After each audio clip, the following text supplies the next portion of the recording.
तो एक परमाणु से लेकर एक इतने बृहद धरती तक की क्या क्या प्रक्रिया से गुजरी हुई, उसको हम क्रमवत देखा है, विधिवत देखा है, उसको हम आपको बोध करा देते हैं। यह स्थिति मुझमें स्थापित हुई। इसी के साथ परमाणुओं के कतार में ही एक परमाणु को ऐसा देखा, जीवन को देखा। वो जीवन परमाणु मुझमें, आप में, आज पैदा हुआ एक आदमी में, शरीर छोड़ा हुआ जीवन में के स्थिति में ये सब सामान्य रहते हैं। शरीर को छोड़ करके भी जीवन रहता है और शरीर के साथ भी रहता है। शरीर के साथ क्यों रहता है उसको पूछा जाए तो आगे प्रसंगवश मैं बताऊंगा। इतने इस जगह में हम देखा कि शरीर के माध्यम से जीवन अपने को प्रमाणित करना चाहता है। इतने ही सूत्र है इसका। इस जीवन क्या प्रमाणित करना चाहता है भाई? उसका उत्तर यह मिला, जीवन पहले जीना चाहता है, उसके बाद तो जीने के साथ साथ सुखी होना चाहता है, सुखी होने के साथ साथ प्रमाणित होना चाहता है। ये तीन स्थितियां हैं। उसमें से जो पहला स्थिति है, जीना चाहते हैं, वो जीव कोटि में ही पूरा हो जाता है। जैसा है जो सुखी होना चाहते हैं और प्रमाणित करना चाहते हैं, ये मानव कोटि में ही पूरा होता है और कहीं पूरा होता नहीं है। इसको मैंने भले प्रकार से देखा। ये एक बहुत संतुष्टि की जगह मुझको मिली। उसके बाद उसी के चलते सुखी होने के लिए जो सूत्र रहा, व्यवस्था में जीना, ये भी देख लिया। ये जितने भी जड़ संसार है, जिसको हम आज कहते हैं पदार्थावस्था, प्राणावस्था, जितने भी ये खनिज व संसार है, उसका ठोस, तरल, विरल स्वरूप है। और जितने भी प्राण कोशाओं से बनी हुई रचनाएं हैं, जिसके मूल में बहुत सारे रस रसायनों का अनुभव हुआ है मानव जाति को, और भी जो करना है करते रहेंगे। तो इससे रचित सभी वस्तुओं का जो संयोग से ही कुल मिलाकर के शरीर रचना की बात देखी। भौतिक रासायनिक वस्तुओं से ही ये जीव शरीर भी बनता है, मनुष्य शरीर भी बनता है। तो इन शरीर में जो अंतर मैंने देखा, जीव शरीर मनुष्य शरीर की, वो ये है कि मनुष्य शरीर रचना में ही मेधस तंत्र समृद्ध हो पाता है। समृद्ध होने का मतलब यह है, जीवन बहुमुखी विधि से अपने को प्रमाणित करने योग्य मेधस तंत्र बना रहता है। इसको मैंने सटीक देखा है। इसमें कोई कोना मुझसे बच करके तो नहीं रहा है। यह सब देखने के बाद मुझको ऐसा लगा, जीव कोटि बिल्कुल अपने में व्याख्यायित है, अपने में परिभाषित है, अपने में व्यवस्थित है। वैसे ही मानव भी अपने में परिभाषित है और व्याख्यायित है, और इस ढंग से जीने पर आदमी को सुखी होना बन जाता है। ये भी हमको पता लगा। इसी के साथ साथ वो भी उत्तर मिल गई, वाकई में मोक्ष क्या है, बंधन क्या है। जिस बात के लिए हम चले थे, उसका उत्तर इसी जगह में मिल गए। कैसे मिल गए भाई? जीवन जो है स्वयं मनुष्य जो है ना, क्या प्रमाणित करना है? पहले बताया, सुख को प्रमाणित करना है। ठीक है, सुख को प्रमाणित करने की जगह में वो क्या होना पड़ता है? समझदार होना पड़ता है। मनुष्य समझ करके वो व्यवस्था को प्रमाणित करेगा और सुख को प्रमाणित करेगा। दूसरे विधि से कर नहीं पाएगा। मैं स्वयं साधना करता रहा, सब लोग करते भी रहे, बड़ा नियम संयमी, बड़ा सटीक रहता है आदमी, सब उमड़ करके हमको देखने आते थे। तो किंतु मैं गवाही कर रहा हूं, हम कोई भी, हमारा मानसिकता में कोई संयम नहीं रहा जब तक हम समाधिस्थ नहीं हुए। तब तक मुझ में कोई संयम नहीं रहा मानसिक रूप में। ये सच्चाई है। जब हमारे में इतनी ही बात रही एक प्रकार से कि हम यदि साधना करना है और कोई उटपुटांग हम नहीं कर सकते, उटपुटांग बात हमारा मन में ना उपजे, ऐसा कोई बात नहीं थी। यदि ये सच्चाई है, मैं जो गुजरा हूं, तब तो इसके आधार पर हम इस दावे के साथ कह सकता हूं, जब तक आदमी समाधिस्थ नहीं होगा तब तक उटपुटांग विचार ना आए, ऐसा कोई कायदा अस्तित्व में नहीं है। इसीलिए तो व्याकुलता की बात, माने मनुष्य स्वयं नहीं चाहता है कोई उटपुटांग बात हो, मन में आवे, ये कोई आदमी नहीं चाहता है। साधना करने वाला तो कोई चाहता ही नहीं है। मेरे अनुसार मैं भी नहीं चाहता रहा, होता जरूर रहा। यही स्थिति में यही संकट मेरे अनुसार सभी साधकों के सामने गुजरता है। इसी से जो साधक जो है जब तक सह पाता है सह पाता है, झेल पाता है झेल पाता है, जब झेल नहीं पाता है झेल नहीं पाता है, सह नहीं पाता है सह नहीं पाता है, यही मैं कह सकता हूँ। यही इसका समीक्षा है। अब जब इस मुद्दे का उत्तर मिल गया, क्या चीज बंधन और मोक्ष। बंधन क्या चीज है? मनुष्य जो है ना समझदार होकर के जीना है, मुख्य बात यह है। तो नासमझी से, नासमझी क्या है? पशु जीवन जैसा जानवर जैसा जीता है, जानवरों के क्रियाकलापों को हम एक मॉडल मान लें, उसी को एक कसौटी मान लें, उसी को एक प्रमाण मान लें, उसके अनुसार यदि हम जीने के लिए प्रवृत्त होते हैं, स्वाभाविक है हमारे लिए तो भ्रम हो गया, क्योंकि हम समझदार होकर के जीना है और नासमझी से जीने के लिए हमको परंपरा मजबूर कर दिया। उसका प्रमाण है कि कामोन्मादी मनोविज्ञान, भोगोन्मादी समाजशास्त्र और लाभोन्मादी अर्थशास्त्र, ये तीनों चीज दुकान सजी हुई है। अब इसके बीच में चलता हुआ हर अभिभावक अपने बच्चे को बहुत अच्छा बने, श्रेष्ठ बने, संस्कारी बने, सुंदर बने, सुखद बने, समाधानित हो, ऐसा आशीष करते हैं। मैं समझता हूँ हर अभिभावक किसी न किसी कोने से यही आशीष किया करते हैं। इसको भी हमने देखा है। अब इसका तालमेल कहाँ है? हम जो बच्चों को हम जो सिखाते हैं पढ़ाते हैं उसका और जो हम आशीष करते हैं उसका तालमेल कहाँ है? ये कहीं दिखा नहीं।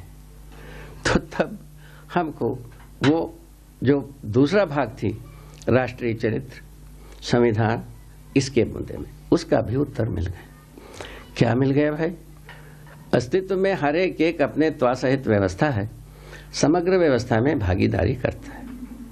ये चीज मानव में आने के लिए रास्ता मिल गए, मानव का परिभाषा मिल गई, मानव शुद्धता जागृत मानव का एक परिभाषा मिली, उनका कार्य व्यवहार का स्वरूप मिली। उस कार्य व्यवहार को हम सूत्रित करते हैं, व्याख्यायित करते हैं, यही समाजशास्त्र या संविधान कहलाता है। संविधान का व्याख्या देने पर ही समाजशास्त्र है। मानव का आचरण को बोध कराना ही समाजशास्त्र का मूल वस्तु है। यह हमको समझ में आ गई। इस ढंग से क्या हुआ, दोनों मुद्दे पर हमको उत्तर सहज रूप में मिली कि मानवीय आचार संहिता रूपी संविधान से, संविधान के रूप में राष्ट्रीय चरित्र को हम पहचान सकते हैं। ये विश्वास मुझ में हुई। उसके बाद यदि हम भ्रम मुक्त हो जाएं, भ्रम से, भ्रम का मतलब है जीवों के सदृश ना जिया जाए, मनुष्य के सदृश ही जिया जाए। यही भ्रम से मुक्त होने का मतलब नहीं है, ना कि कोई हिमालय को उधर से इधर नहीं करना है, ना बर्फ को पत्थर नहीं बनाना है, पत्थर को ना पानी बनाने जाना है, ना शाप किसी को देना है, ना किसी को आशीर्वाद देना है, ना चमत्कार करना है, ना सिद्धि दिखाना है। अस्तित्व में ना कोई चमत्कार है ना कोई सिद्धि है, इसको हम सटीक देखा है। अस्तित्व में कोई सिद्धि नहीं, अस्तित्व में कोई चमत्कार नहीं। अस्तित्व अब शाप और इसके बीच में करहता हुआ आदमी, शाप और अनुग्रह के आशीर्वाद के बीच में करहता हुआ आदमी आज भी करोड़ों करोड़ों करोड़ों है। पहले से है, सभी है, रहा है।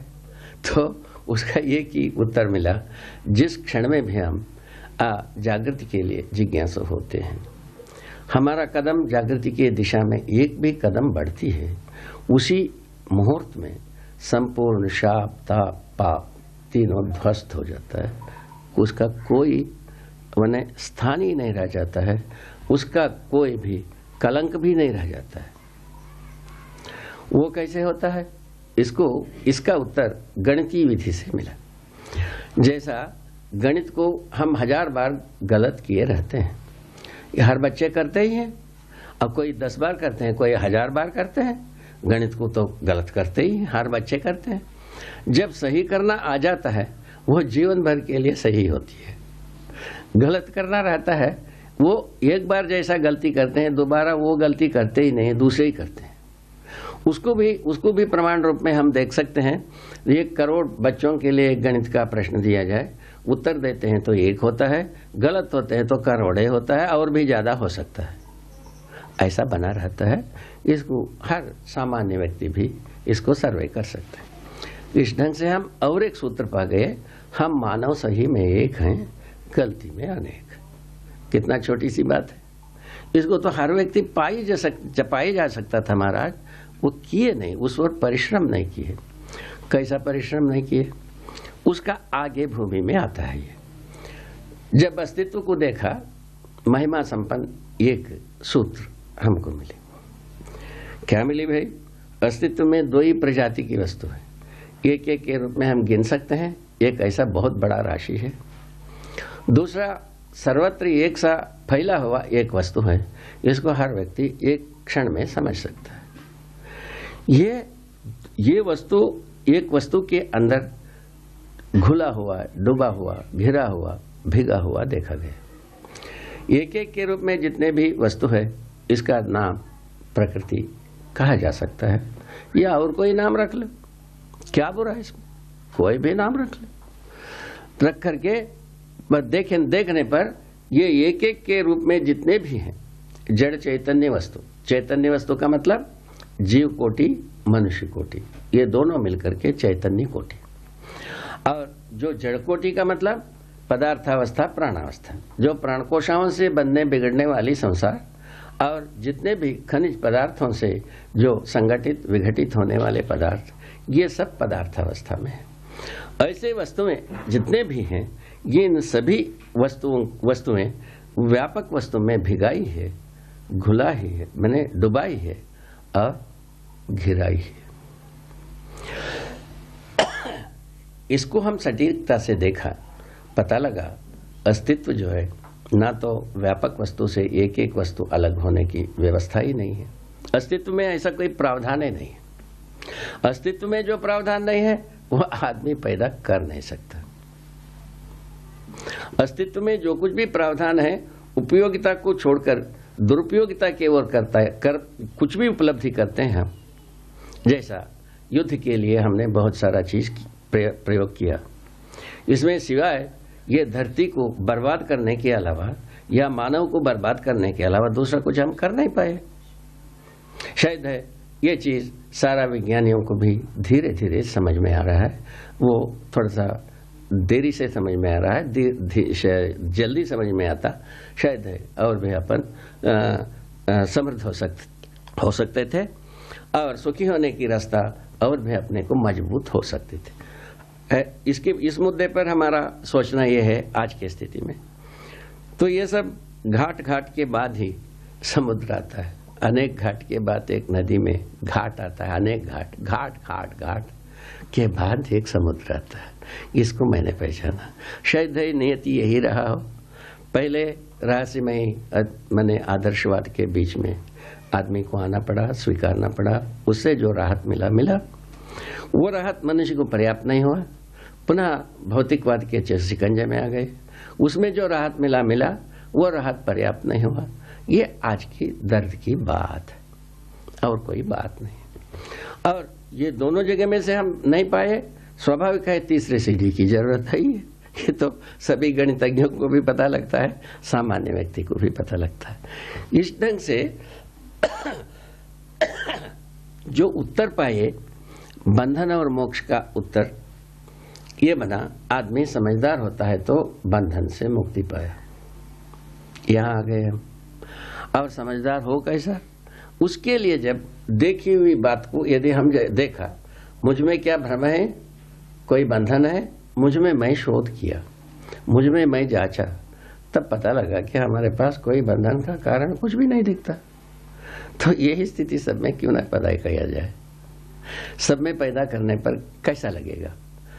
तब ये पहले जैसा आपको सुनाया, भूमि स्वर्ग हो जाएगी, मनुष्य देवता हो जाएंगे, सभी धर्म सफल हो जाएगा, नित्य शुभ ही शुभ होगा, परंपरा के रूप में ही नित्य शुभ होगा। इस जगह में हम पहुंचे। इसमें हम अपने को फिर जांचने लगे, क्या हम ये सब संप्रेषित कर पाएंगे? संप्रेषित करना संभव है या संप्रेषणा लोगों के लिए जरूरत है? ये सब उसके बाद शुरू हुए। तो मुख्य मुद्दा, मुख्य घाट, और जो मैं अपने में आश्वस्त हुआ, तो एक तरफ राज्य संविधान में मानवीय आचरण रूपी, मानवीय आचार संहिता रूपी चीज को समावेश कर सकते हैं, जिससे मानवीय राष्ट्रीय चरित्र प्रमाणित होगी। एक तो इस जगह में हम निश्चित हूं, निश्चिंत हूं, मैं स्वयं पारंगत हूं और प्रमाण भी हूं। तीनों चीज हमारे पास अधिकार में है। ठीक है। दूसरे ओर समझदारी, अस्तित्व समझ में आ जाए, मुझको समझ में आया है, आपको समझा देंगे। और जीवन समझ में आ जाए, मुझको समझ में आया है और आपको समझा देंगे। मानवीयता पूर्णाचरण मुझको समझ में आया है, आपको समझा देंगे। ये तीनों तथ्य यदि समझ में आता है, हम मने समझदार हुए। समझदार होने पर क्या हो गया भाई? समझदार होने से बंधन से मुक्त हो गए। क्या बंधन? भ्रम से, भ्रम रूपी बंधन से मुक्त हुए। पहले बुजुर्गों ने हमको क्या बताया? आवागमन से मुक्ति होगी। आवागमन से कोई ताल्लुकात नहीं है, ना कोई गया है ना कोई आएगा। जो है सब कोई अस्तित्व में है। मरने की बाद भी जीवन अस्तित्व में है और जीते समय में, शरीर को चलाते समय में भी जीवन है। और ये कोयला वो खाक होने की बाद भी वो रहता ही है विभिन्न स्वरूपों में। ये लोहा को टुकड़ा टुकड़ा बुरादा बनाने के बाद भी लोहा अपने स्वरूप में रहता ही है, या विभिन्न स्वरूप में बट करके रहता है। ये भौतिक रसायनज्ञ इस बात को समझे भी होंगे। समझे नहीं होंगे तो मजबूरी समझेंगे। ये तो समझने के लिए सबको ही तो मजबूर है, समझना ही पड़ेगा। इस ढंग से समझदारी समझ में आता है। मूलतः वस्तु का नाश नहीं होता है, ये मुझको पूरा समझ में आया है। उसी आधार पर मैं ये मंगल कामना की है कि भूमि यदि स्वस्थ रहेगी, मानव जागृत परंपरा के रूप में जी सकता है। यही स्वर्ग होने, नित्य मंगल होने का आधार है। इस विधि से मैं जो मंगल कामना मुझ में, मेरे मन में उपजी, उसके समर्थन में पूरा अस्तित्व, जीवन और मानवीयता पूर्ण आचरण, ये तीन प्रधान मुद्दा है।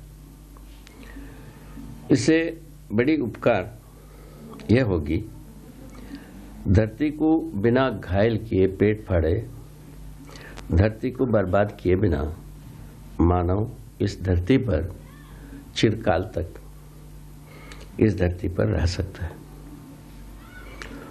उसका भी विधि इसी समझदारी से आती है। ये तो बात बहुत सुस्पष्ट है। आज तक की बीती गुजरी इतिहास से कुछ भी घटनाएं घटित किया है मानव ने अप्रत्याशित, वो सारे घटनाएं नासमझी से ही घटित हुई है और किसी कारण से घटित नहीं हुई। अभी धरती को जितने तंगाने की बात हुई, वो भी इसी प्रकार नासमझी की कारण से ही धरती का पेट फाड़ा गया। धरती में बुखार उत्पन्न किया गया। धरती के जिसमें सतह में अनेक प्रकार की विकृतियां तैयार की, नदी नाला ये सबको बर्बाद की गई और हवा पानी में जो आदमी त्रस्त हो रहे हैं वो आप सबको विदित है। ये सब कष्ट से आदमी मुक्त हो सकता है या ये धरती को मुक्त करा सकता है। धरती मुक्त हो सकता है इस कष्टों से।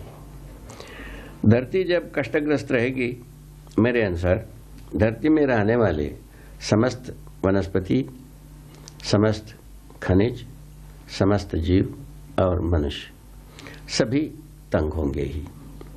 धरती को घायल करके आदमी स्वस्थ रहे, ये इसका परिकल्पना कितने अच्छे लोग किए होंगे, आप ही सोच लीजिएगा। वो आप ही के लिए काफी सोचने के लिए जुगाड़ भी है। अब इसके आगे की बात ये निकलती है शुभ की बात। यदि हम धरती को तंग करना बंद कर देते हैं, इसमें आश्वस्त होने की मुद्दा यही निकलता है कि धरती की सतह में जो संपदाएं अपने आप से बिखरा हुआ है, इसी से इस धरती पर आदमी अच्छी तरह से जी सकता है। कब? गलती, अपराध, युद्ध, शोषण और मैंने द्रोह विद्रोह नहीं करना है। ये सभी चीजें, ये सभी घटनाएं अभी जैसा गिनाए आपको, द्रोह विद्रोह, शोषण, युद्ध, ये सब चीज मनुष्य की नासमझी का उपज है, ये समझदारी का उपज नहीं है। उसका गवाही यही है, मनुष्य असंतुलित, धरती असंतुलित, नदी नाला पहाड़ असंतुलित, वन खनिज सब असंतुलित होना ही इसका गवाही है, जो हम मानव विज्ञान युग के बाद ये सब कर गुजर चुके हैं। तो उसके बाद भी हम डिंग हाँकने में अभी तक बाज आए नहीं। सोचते हैं हम विज्ञान से ही अच्छा ठोर पाएंगे, जबकि ये धरती से आदमी जात कूच होने की जगह में आ चुका है। ये आदमी को याद रखने की वस्तु है, इस पर ध्यान देने की बात है। जब कभी ये इससे बचना चाहता है, आदमी को समझदार होना ही होगा, दूसरा कोई ठोर नहीं है। नासमझी से अपराधों का रोकथाम होता नहीं। चाहे राष्ट्रीय विधि से, राष्ट्र, संविधान, कुछ भी विधि से अपराध करता हो, वह अपराध का मतलब अपराधी है। जैसा सहज रूप में अभी धरती के छाती पर जितने भी राष्ट्र कहते हैं, सभी राष्ट्र का अपना एक संविधान होता है। सभी संविधान में 3 महत्वपूर्ण मुद्दा है और एक वचन है। क्या है वह महावाक्य? वो है शक्ति केंद्रित शासन। शक्ति केंद्रित शासन का जो व्याख्या है, गलती को गलती से रोकना है, अपराध को अपराध से रोकना है, युद्ध को युद्ध से रोकना है। यही 3 कर्म है। इन तीनों कर्म में कहीं भी ऐसा नहीं दिखता है हम अपराध से मुक्ति पा गए या गलती से मुक्ति पा गए या युद्ध से मुक्ति पा गए। ये तीनों चीज अपने आप में हर दिन, हर मास, हर वर्ष, हर शताब्दी और मजबूत होती जाती है। युद्ध की मजबूती, अपराधों की विफलता, गलतियों की कतार, यही इतिहास में भरी हुई है, पन्ने रंगे हुए हैं। ये गवाही है। इन गवाहियों के साथ यदि हम इसका समाधान खोजते हैं, इसके मूल में इन सभी इस परिस्थितियों को बनाने वाला केवल आदमी ही है। ना तो पत्थर बनाया है, ना जीव बनाया है, ना वनस्पति बनाया है। केवल आदमी ही ये 3 प्रकार की जो कर्म शुरू किया, वो उस कर्म को आदमी ने ही शुरू किया। और महत्वपूर्ण बात ये भी है, तो धर्म संविधान, संपूर्ण धरती की जितने भी धर्म संविधान हैं, इसमें यह मानी गई है आदमी जो है मूलतः पापी, अज्ञानी, स्वार्थी होता है, जबकि वास्तविकता इससे भिन्न होती है।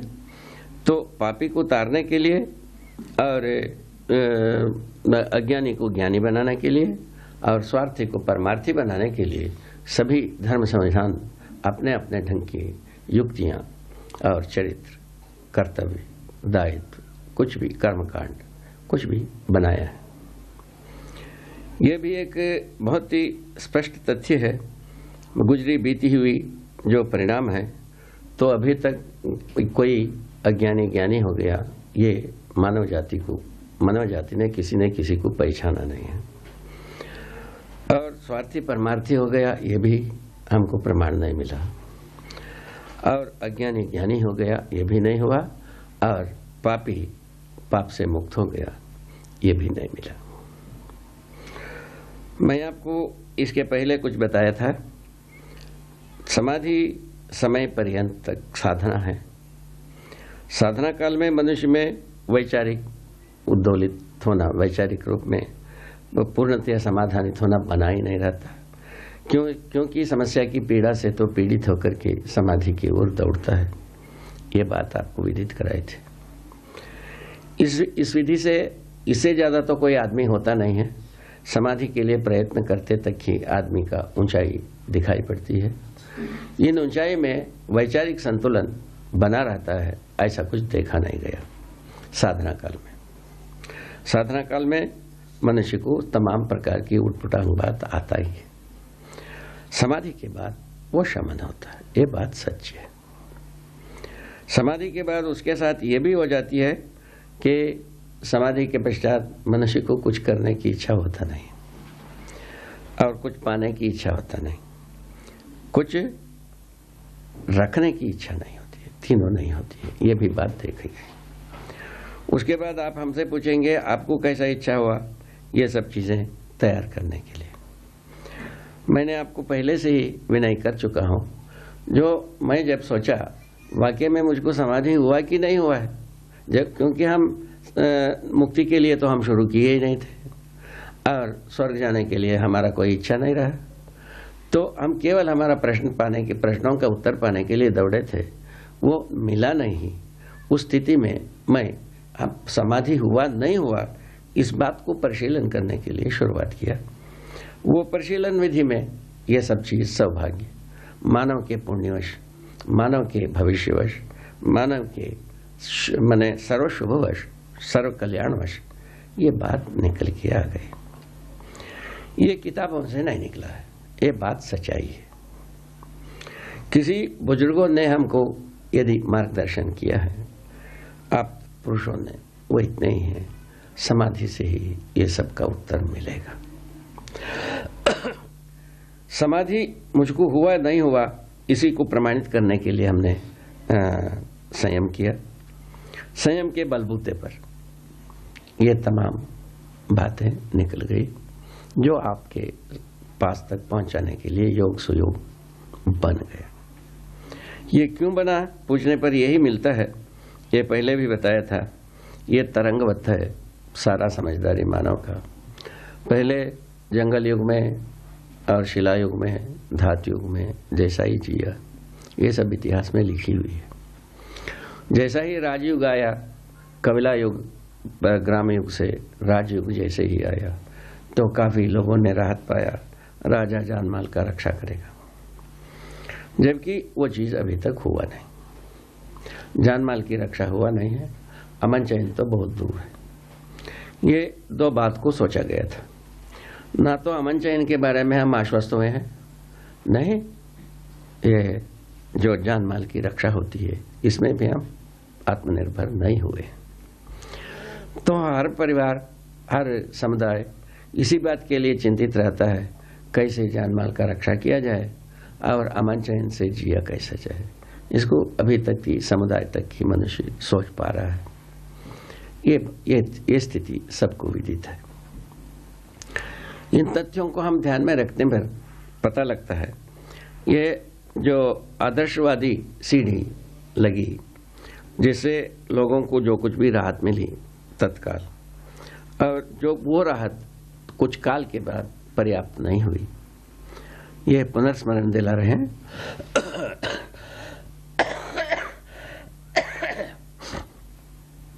पुनः जब अपर्याप्त हुआ, स्वाभाविक था, पुनः विचार हुई, विचार के रूप में पुनः ये विज्ञानवाद आया, तो तर्क सम्मत विधि से आया। उसमें एक खूबी लोगों को स्वीकृत हुई। पहले उपदेशवाद में तर्क का कोई गुंजाइश नहीं थी, करो ना करो बात थी। करो ना करो में ना मानने वाले बात आदमियों को ना पापी, उनको पापी करार देते रहे, उनको जितना प्रताड़ित करना है वो भी करते रहे। वो सब इतिहासों में लिखा है। उसके बाद उससे ये निकला जो आदर्शवाद की जितने भी करो ना करो है वो सामान्य व्यक्तियों के लिए, किसी व्यक्तियों के लिए पर्याप्त नहीं हुआ। इसीलिए उसका विकल्प के लिए कुछ सोचा गया। सोचने पर विज्ञानवाद आ गया। विज्ञानवाद आ गया तो एक दावा किया कि तर्क संगत विज्ञान, तर्क संगत भौतिकवाद, ऐसा कहा। इसी को विज्ञान कहा गया। तर्क संगत, तर्क के लिए जब आमंत्रण हुई, लोगों में एक राहत मिली, हम कम से कम हमारा मन की बात तो पूछ तो सकते हैं। इस विधि से आदमी उस ओर दौड़ गया। दूसरा, जो हमको जो कुछ भी वैभव मिलना था, सुख मिलना था, वो स्वर्ग में मिलना था, वो यहीं मिलने लग गए, इसीलिए भी दौड़ लिए। इस ढंग से दो विधि से आदमी विज्ञान और विज्ञान की उपलब्धि की ओर दौड़ा। उसको भी खूब चख लिया आदमी काफी ढंग से। अब बचा कुचा होगा तो चख भी लिएगा। ये चलते मनुष्य को आज ये पता लग गई, विज्ञान की उपलब्धियां मनुष्य के लिए पर्याप्त नहीं है।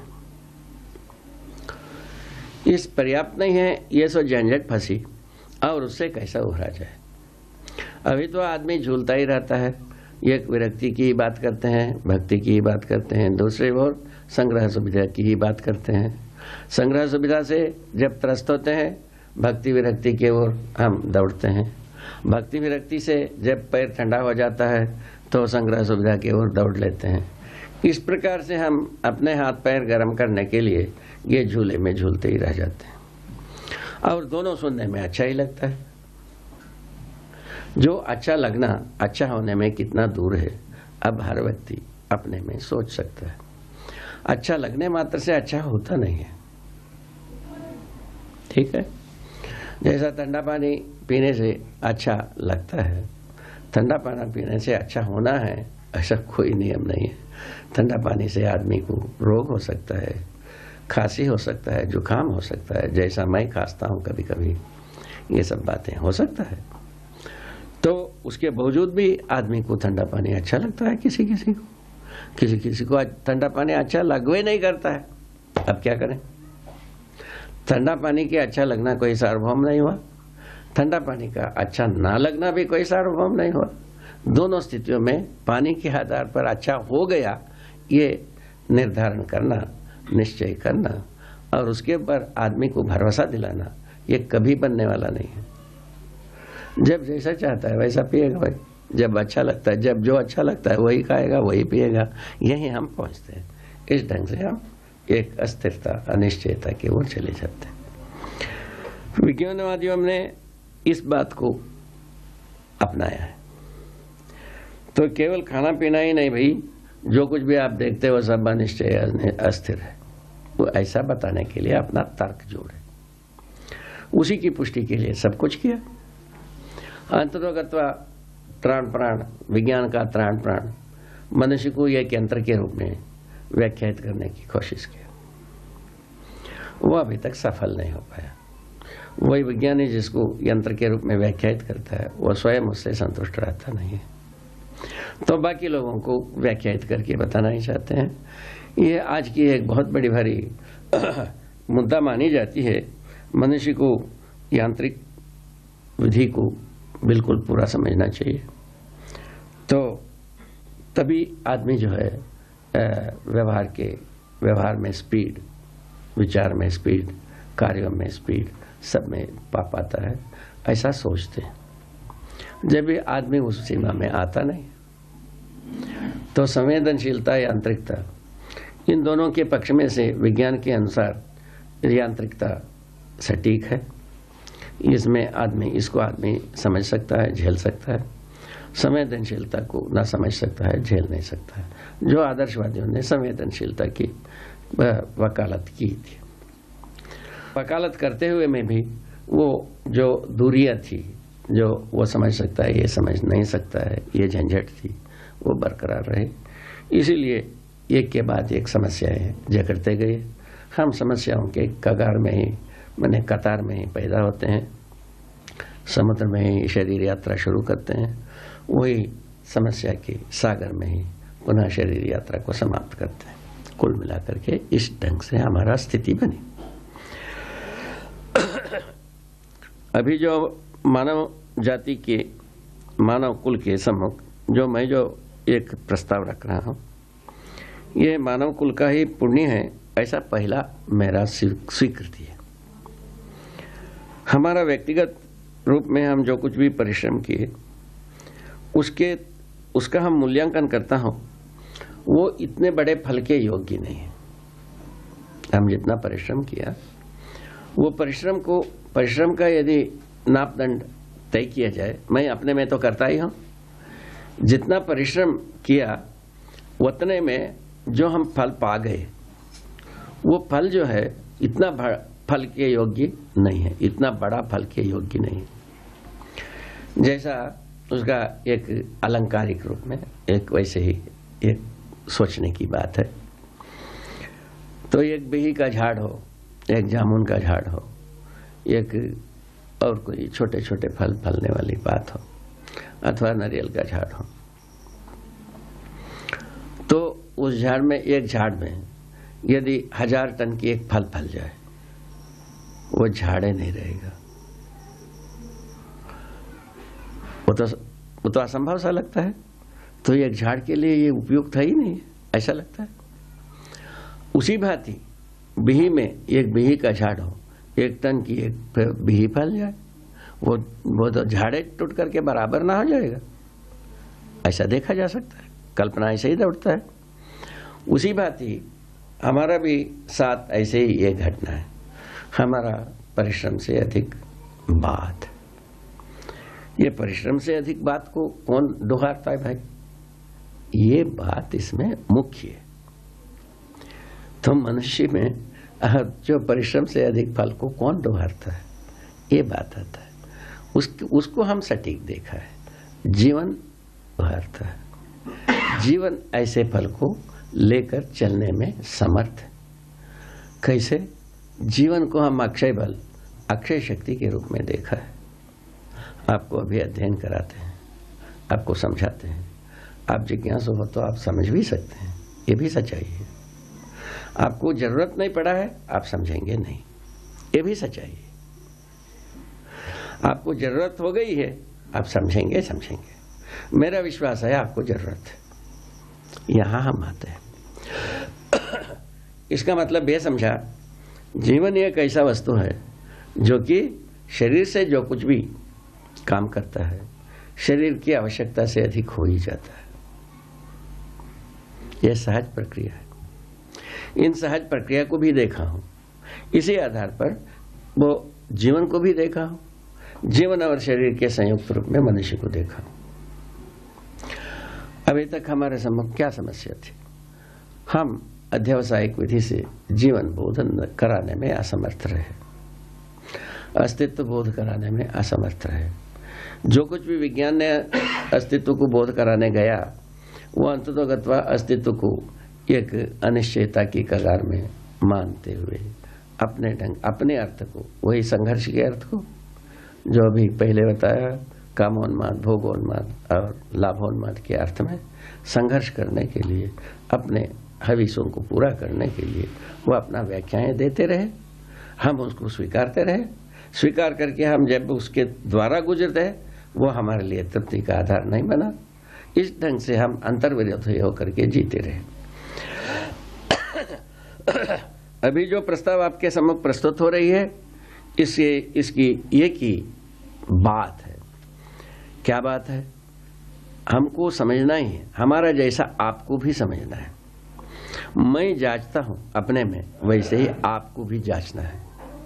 और जांच करके जब आप तृप्त होते हो, वो दूसरे के लिए हम अपने को अर्पित करना होगा। दूसरे व्यक्ति को हम समझा पाए, तब हम हमारे में, मुझ में ये विश्वास होता है कि हम समझ गए हैं। जब तक हम दूसरों को समझा नहीं पाते हैं, तब तक हम समझ गए हैं, इसका प्रमाण ही कहा है। ये एक कसौटी है। समझदार हो गए, इसका कसौटी क्या होगा भाई? वो मुझ में जो अनुभव हुई है वो ये है, समझदारी में हम सह अस्तित्व को देखा है। सह अस्तित्व में मानव अपने परिवार की आवश्यकता से अधिक उत्पादन कर समृद्धि का अनुभव कर सकता है।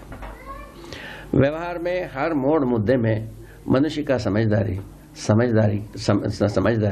समाधान के रूप में ही ध्रुवीकरण होता है। इन तीनों बातों को हमने देखा है। जिसको हम अध्ययन कराना है, आगे आगे इसी का अध्ययन कराएंगे। तो इन अध्ययन क्रम में जब हमको समझदारी आती है, उसको हम प्रमाणित करने के क्रम में हम बहुत बड़ा दूर दूर तक हम फैल जाते हैं, जबकि शरीर इतने में ही रहता है जितना लंबाई चौड़ाई रहती है। हमारा समझदारी दूर दूर तक फैलता है। जैसा अभी आप ही हम एक कर्म कर रहे हैं, जो मानव के लिए जो एक प्रस्ताव प्रस्तुत कर रहे हैं, ये स्वयं में अपने आप से एक व्यक्ति की लंबाई चौड़ाई ऊंचाई की जगह में से बहुत दूर दूर तक फैलने वाली चीजें है। इसी प्रकार हर मनुष्य में वो मादा है, हर मनुष्य में वो योग्यता है, वो हर मनुष्य में वो अरमान है, हर मनुष्य में ऐसा एक उत्साह जगाया जा सकता है। कैसे? समझदारी के अर्थ में। यह इस प्रस्ताव का मतलब है। इस विधि से हम यहाँ पहुंचे।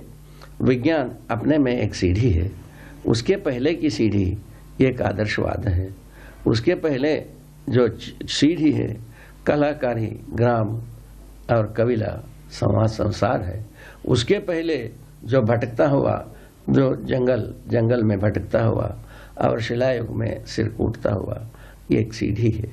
इस ढंग से ये सीढ़ियां लग करके हम यहाँ तक पहुंचे हैं। इस उपकार को अपने को स्वीकारना चाहिए और इसके लिए हम कृतज्ञ हों। ये दूसरा एक स्थिति में हम पहुंच गए। अब ये पृष्ठभूमि का सामान्य उपक्रम आपको बताया, मैं स्वयं उसका सार संक्षेप क्या बना। हम स्वयं परंपरा ने जो उच्च कोटि की चीज हमको प्रस्तुत की, उसमें हम संतुष्ट नहीं हुए। फलस्वरूप हम अपने को एक जिम्मेवार व्यक्ति माना। हमारा प्रश्न का जिम्मेवारी मेरा ही है, ऐसा जिम्मेवारी को स्वीकारा। फलस्वरूप प्रयत्न किए, वैचारिक प्रयत्न किए, और कोई बात के लिए हम प्रयत्न नहीं किए।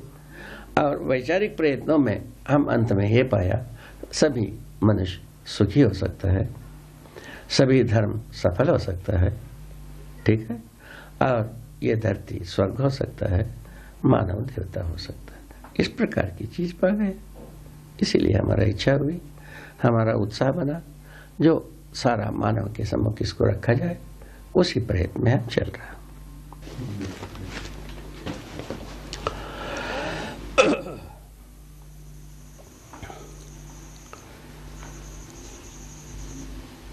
जब मैं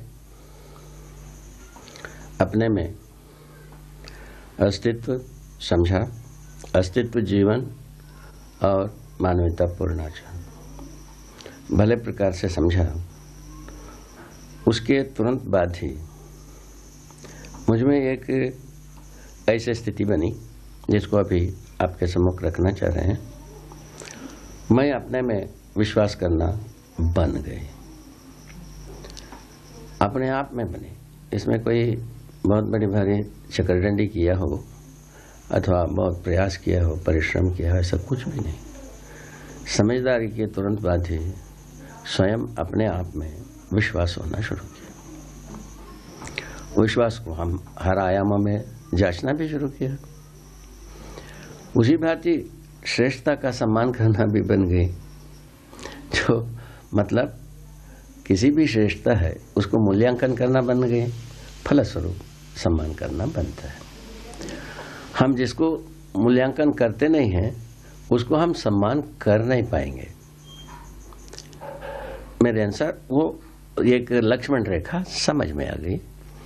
समझदारी के बाद ही कहीं ये उपजना शुरू किया, श्रेष्ठता का सम्मान करना भी बनने लगा।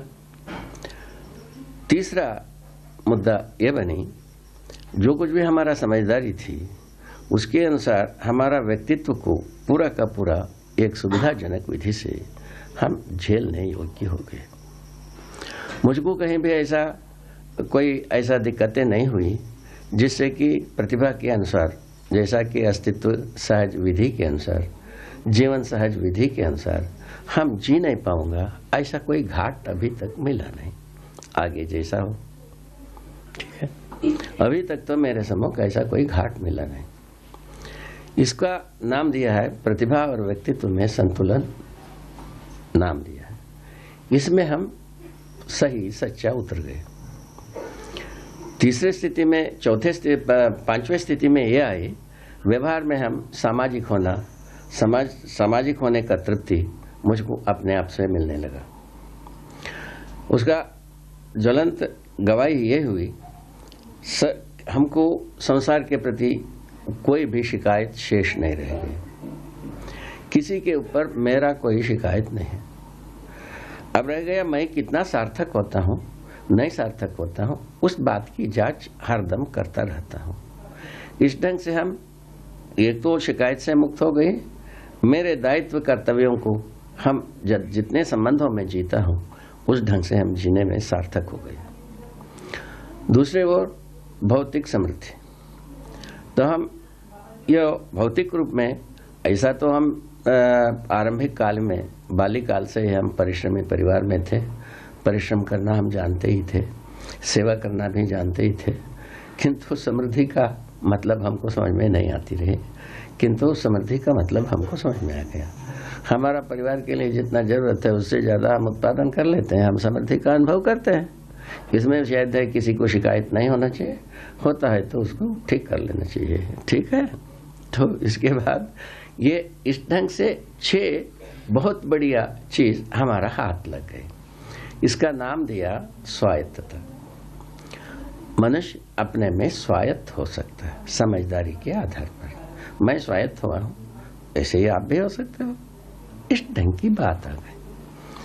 उसके बाद आगे चल करके ऐसे समझदारी को हम वांग्मय बनाने के लिए तैयार हुए। जब स्वायत्त हुए तो हमारे बात संसार को हम परोस सकते हैं, बता सकते हैं, समझा सकते हैं, बोल सकते हैं, जी सकते हैं। ये सब साथ साथ आने लगा।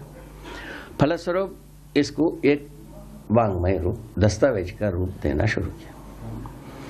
पहला दस्तावेज तैयार हुई मध्यस्थ दर्शन सह अस्तित्ववाद।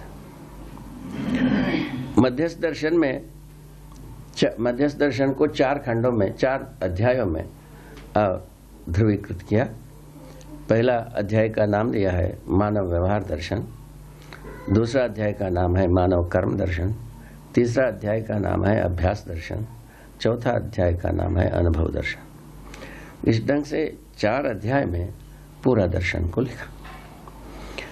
इन दर्शन का मूल तत्व है मध्यस्थ दर्शन। मध्यस्थ दर्शन का मतलब मैं इतने ही अभी बताना चाह रहे हैं। तो अस्तित्व में सम विषम मध्यस्थ शक्तियां अर्थात गतियां हैं। इसका अपने अपने ढंग की परिणाम है, जिसमें से मध्यस्थ बल और शक्ति वैभवित होना ही मानव परंपरा का अद्भुत देन है। ये इससे मैं भी चमत्कृत हुआ। अभी तक विज्ञानी, ज्ञानी, अज्ञानी कोई भी इसका गंध लग जाता है, वह चमत्कृत होते ही हैं।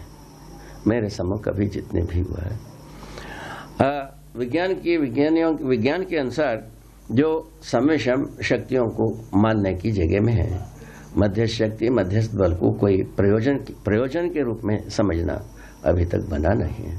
मैं सोचता हूँ ये बहुत बड़ी भारी खामी रह गई, इसीलिए पुनर्विचार करने के लिए जरूरत आ गई, ऐसा मैं सोचता हूँ।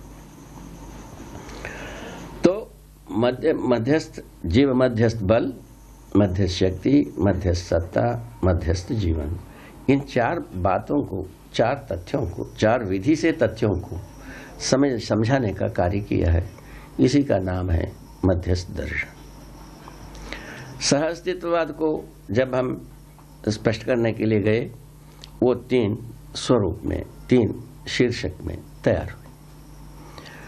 सह अस्तित्ववाद पहला जो बना समाधानात्मक भौतिकवाद। उसका ध्रुव बिंदु है पूरा का पूरा भौतिकता और रासायनिकता है। ये अपने में त्वा सहित व्यवस्था के रूप में प्रकाशित है। ये समग्र व्यवस्था में ये सब भागीदारी करते हैं। चैतन्य प्रकृति के साथ भी पूरक हैं, भागीदारी करते हैं, और जड़ प्रकृति के साथ भी वो भागीदारी करता है। इस बात को स्पष्ट करने की कोशिश की। इसका नाम देने के लिए मना हुआ समाधानात्मक भौतिकवाद।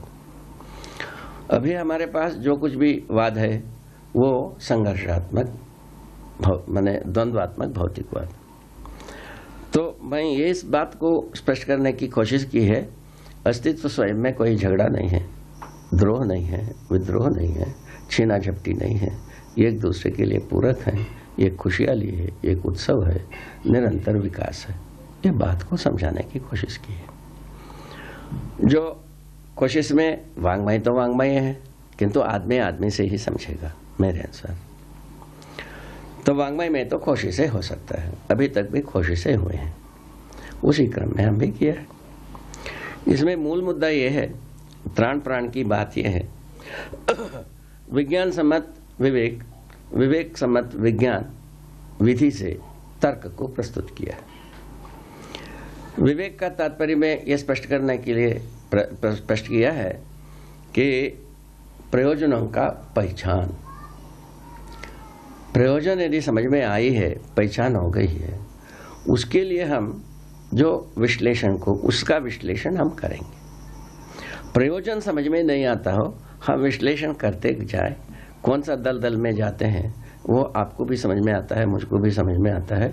विज्ञान की गति आज जहां आदमी जात को ले जा करके बैठाया है या धसाया है, फंसाया है, जो कुछ भी किया है वो आप स्वयं मूल्यांकन कर सकते हैं। तो समाधानात्मक भौतिकवाद के अनुसार जो कुछ भी अस्तित्व में भौतिक रूप में है, रासायनिक रूप में है, ये सब कोई व्यवस्था में है, ये मनुष्य की व्यवस्था में जीने के लिए प्रेरक है।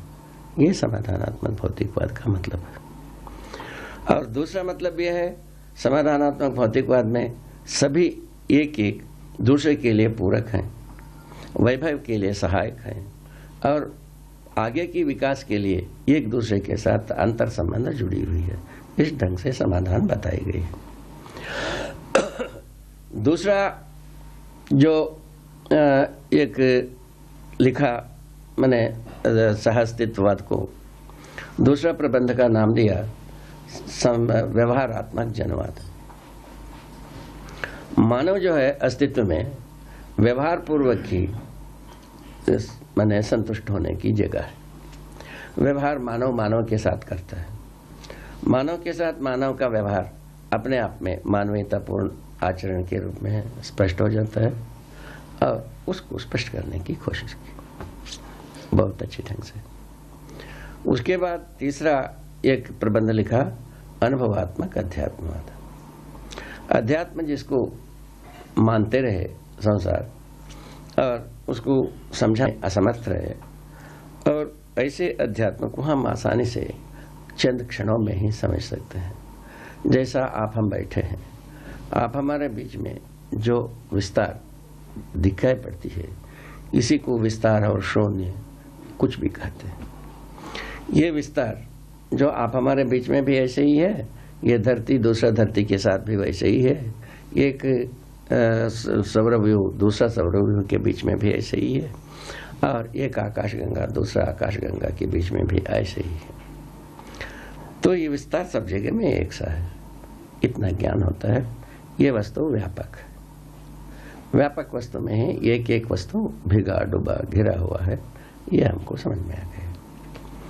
व्यापक वस्तु के बारे में कोई शंका करने की जरूरत नहीं। कितना देर लगा आप हमारे बीच में, व्यापक वस्तु है ये, इसको समझने में अपने को देर नहीं लगता। इसी को हम जो इसका अनुभव सबसे पहले आदमी को होता है, उसके बाद आपका होना अनुभव होता है।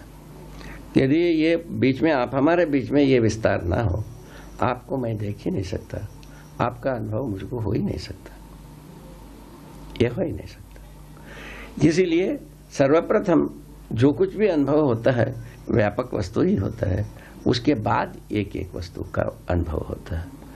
ये इस तथ्य को स्पष्ट करने के लिए कोशिश की है। ये अनुभवात्मक अध्यात्मवाद का मर्मस्थल ही है। इसकी जरूरत के बारे में यह प्रकाश डालने की कोशिश की है। इसमें भ्रमित होने के बाद आदमी मानव जाति अपने को पहचान नहीं सकता। अस्तित्व को समझे बिना अस्तित्व का ही एक पुर्जा के रूप में जो है मानव जाति, वो अपने को कैसे समझेगा? ये तो होना ही नहीं। इसीलिए अस्तित्व को समझना बहुत जरूरी है। वो ये व्यापक वस्तु में ही संपूर्ण एक एक वस्तु है, ये स्वयं सह अस्तित्व का गवाही हो गई। तो अस्तित्व सह अस्तित्व को हम यदि भुलावा देते हैं सिवाय संकट की और कुछ होता नहीं। ये निकल गया, इससे मूल्यांकित हुआ विगत का। अभी तक जितने भी हम द्रोह विद्रोह शोषण युद्ध किए हैं, ये सब का सब सह अस्तित्ववादी विरोधी है। सह अस्तित्व के विरोध में ही हम सब किया है। सब करने के बाद हम कैसे पाने के लिए कोशिश करें, पाने के लिए इच्छा करें, सही चीज को पाने का कोई आसरा ही नहीं रह गया। इसीलिए हमको गलत गलत ही घटनाएं सामने आता रहा। हम जैसा जब कभी भी रोते भी रहे, कभी हंसते रहे।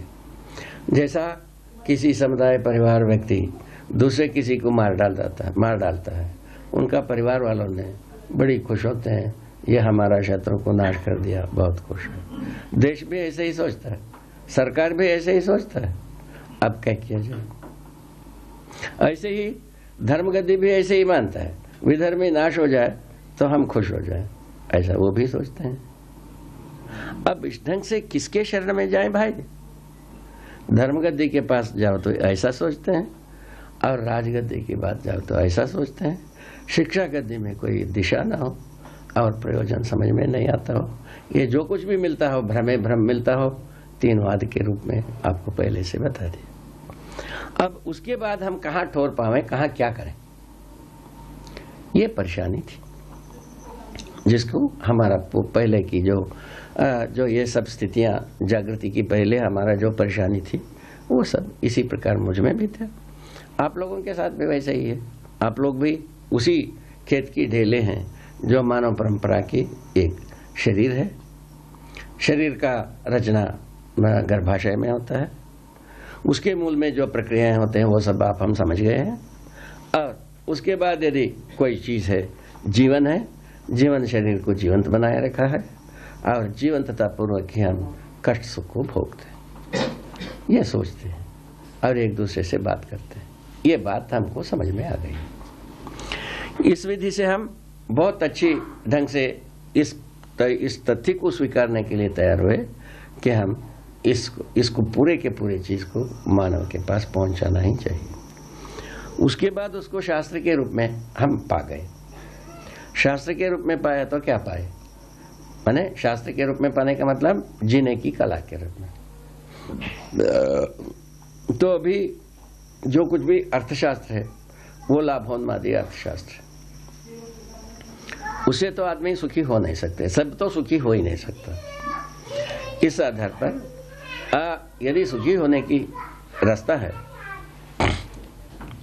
सुखी होने का रास्ता है, वो केवल आवर्तनशील अर्थशास्त्र विधि से है, अर्थनीति से है, अर्थ कार्य से है।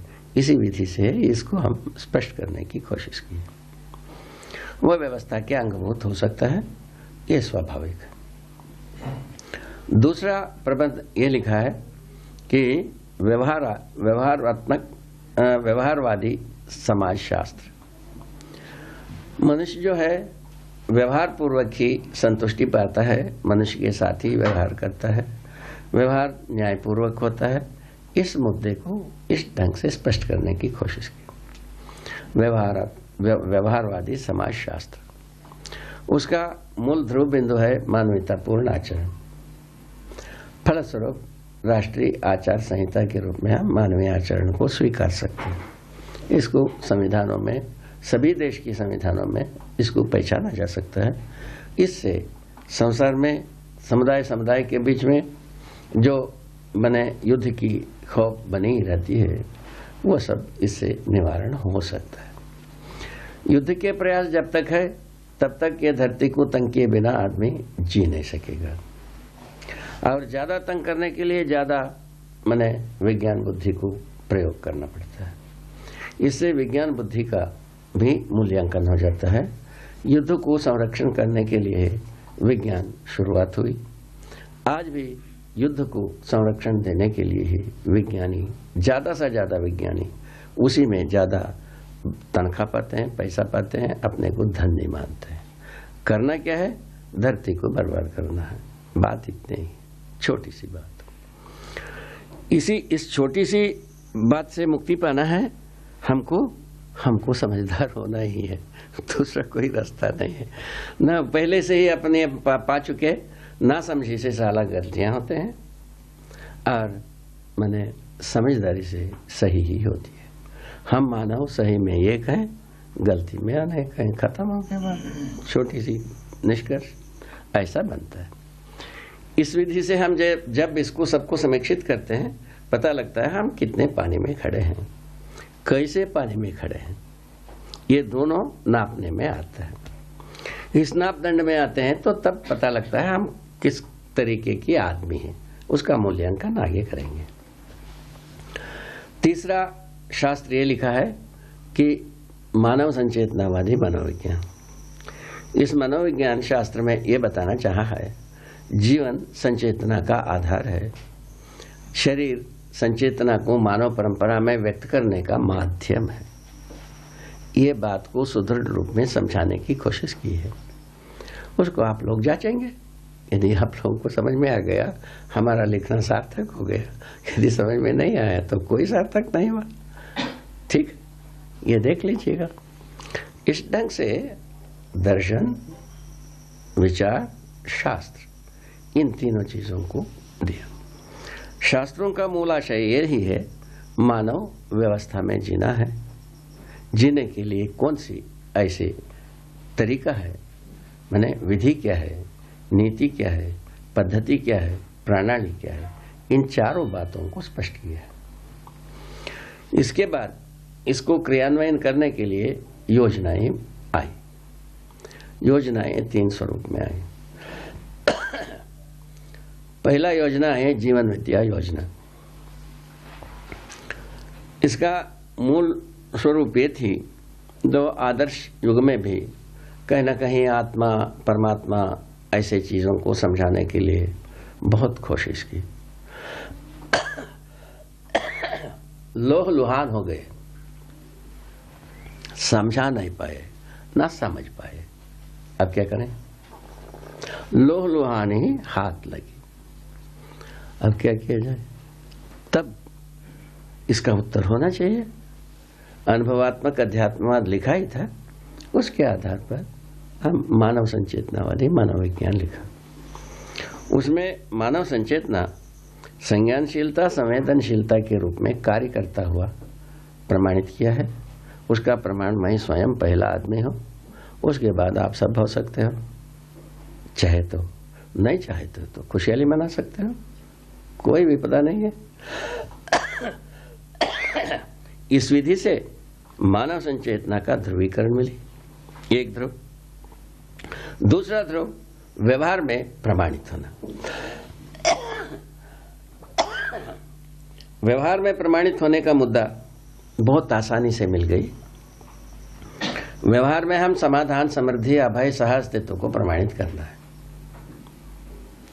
ठीक है। इसके लिए न्याय माने नियम, न्याय माने व्यवस्था, समाधान और सत्य को प्रमाणित करना है। ये प्रमाणित करने की विधि के लिए ये पूरा वाङ्मय को आदमी के समूह, मानव जाति के समूह और मेधावियों के समूह, सर्व मानव के समूह प्रस्तुत किया। ठीक हो गए। इस ढंग से ये 3 योजना में से एक योजना जीवन को समझाने के पक्ष में है, क्योंकि आदिकाल से इसमें इसी मुद्दे पर ज्यादा पराभव हुई। पहले उसी को आजमा लें। यदि अपन समझा पाते हैं, आगे की 2 बात समझ में आएगा ही, उसमें ज्यादा कठिनाई नहीं है। कठिनाई जो कुछ भी है स्वयं के प्रति अनजानता है, स्वयं के प्रति अनभिज्ञता है। यही अपने को ज्यादा से ज्यादा परेशान किया है। उसको दूर करने के लिए ये जीवन विद्या को बताने की कोशिश की। इसका जो माने केंद्र बिंदु हैं, वो जीवन हर मनुष्य में समान है। बच्चे, बूढ़े, शिशु, वृद्ध सब में समान रूप में विद्यमान है। समानता का आधार जीवन है, ना कि शरीर। शरीर कभी भी ये दो शरीर एक समान होते ही नहीं। ठीक हो गया? शरीर की विविधता रहेगी, जीवन की समानता रहेगी। जीवन समान है, जीवन शक्तियां और बल समान है, और जीवन का लक्ष्य समान है। इन चार मुद्दे को मैं पा गया। जीवन अपने में जागृत होना चाहता है, जागृति इसका लक्ष्य है। हर व्यक्ति जागृत होना चाहता है, हर व्यक्ति समाधानित होना चाहता है, हर व्यक्ति न्याय चाहता है। ये तीनों जीवन का चाहत है। आप सब इस बात को जांच सकते हैं। आपका कोई अंगावयव ऐसा नहीं है जिसके साथ जो अंगावयव न्याय को प्रतीक्षा करता हो। आप सब जांचिए, आप ये पाएंगे कोई अंगावयव आप नहीं पाएंगे जिसमें न्याय का प्रतीक्षा हो, न्याय को चाहता हो।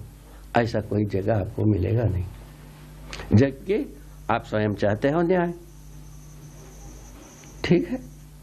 अब ये अंगावयव समाधान को चाहता हो, ऐसा भी कोई अंगावयव नहीं, जबकि आप स्वयं समाधान चाहते हैं। और उसी प्रकार सत्य को कोई अंगावयव चाहता नहीं है, चाहता है जीवन। तो इस आधार पर यह निष्कर्ष निकला, न्याय धर्म सत्य को समझा दिया जाए। सीधा सीधा बात, जीवन को चाहिए ये। ठीक है? जीवन का स्वरूप को समझा जाए, जीवन क्रियाओं को समझा जाए, जीवन तृप्त होने के लिए न्याय धर्म सत्य चाहिए, इसको समझाया जाए। ये छोटा सा काम इसमें से निकला है। उसके आधार पर जीवन विद्या योजना प्रस्तुत किया, उसको कार्य योजना में परिणत किया। तो दिग्गज विज्ञान में दिग्गज कहलाने वाले विद्वान मूर्ख, या और किसी भी मुद्दे पर विद्वान मूर्ख, सभी इसको सुने हैं। उनके सुनने के आधार पर उनका यही निकला है अभी तक। इसको हम पूरा समझ सकते हैं।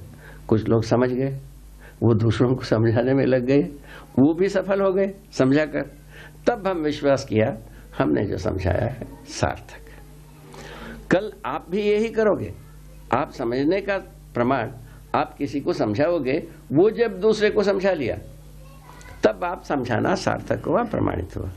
जब तक आप समझाया हुआ जब वो दूसरे को समझा नहीं पाता है, तब तक आप समझाने का प्रमाण कहाँ है? ठीक है? इस ढंग से मैं आश्वस्त हुआ, यह प्रामाणिक वस्तु है, इसको समझाया जा सकता है, ये सब समझ सकते हैं।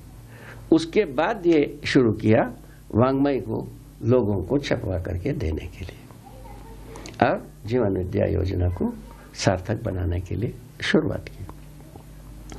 तो दूसरा योजना यह है कि शिक्षा का मानवीकरण।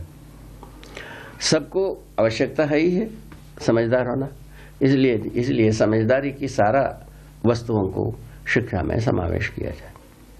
उसके लिए सिलेबस बनाया गया, किसी स्कूल में प्रयोग भी किया गया। वो स्कूल वहाँ है गोविंदपुर में, बिजनौर जिले में है। उसमें ये पता लगा कि एक बहुत अच्छी अनुभव हुआ 4-5 वर्ष में, कि पहले सारा शिक्षाविद इसी को नारा लगाते रहे, वातावरण का प्रभाव मैंने विद्यार्थियों पर पड़ता है। तो वहाँ हम लोगों ने यह अनुभव किया, विद्यार्थियों का प्रभाव वातावरण पर पड़ता है, उल्टा देखा गया। उसको अब विशाल रूप में देखने की अरमान है, उसके लिए प्रयत्न जारी है। और इसके बाद तीसरा योजना है हमारे पास, परिवार मूलक स्वराज्य व्यवस्था। शक्ति केंद्रित शासन के स्थान पर समाधान केंद्रित व्यवस्था। कुल मिलाकर के क्या है? परिवार मूलक स्वराज्य व्यवस्था का क्या मतलब है? शक्ति केंद्रित शासन के स्थान पर समाधान मूलक व्यवहार व्यवस्था। इस व्यवस्था को अध्ययन कराने की व्यवस्था मैंने काम किया है। इस ढंग से पूरा दर्शन, विचार, शास्त्र और योजनाएं इससे निष्पन्न हुई। अब इसको क्रियान्वयन करने के कार्यक्रम में है।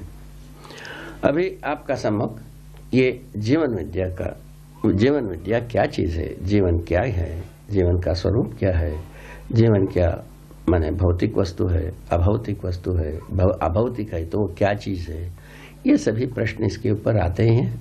उसका उत्तर इस विधि से आता है।